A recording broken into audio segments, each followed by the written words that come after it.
Martin Luther King tells us that darkness can never drive out darkness, only light can do that. Hate cannot drive out hate, only love can do that. So America is calling for each one of us. Dr. King taught us life's most persistent and urgent question is, what are you doing for others? Let us answer that question with courage, determination, and unity. Great God, great vision, great accomplishments. Great God, great vision, great accomplishments. As we now embark on Duke's second century, we would be wise to remember Dr. King's lesson about fact and truth.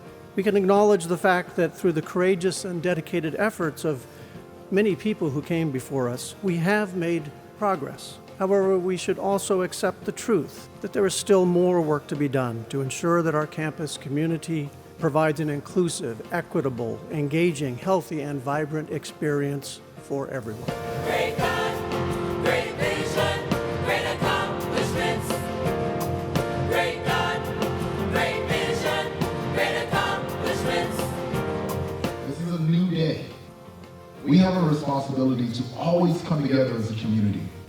We have a responsibility to love radically. That is our responsibility. All across the nation, all of God's creation, great is the Lord. Martin Luther King tells us, however young you are, which also means however old you are, you have a responsibility to seek to make your nation a better nation in which to live. Love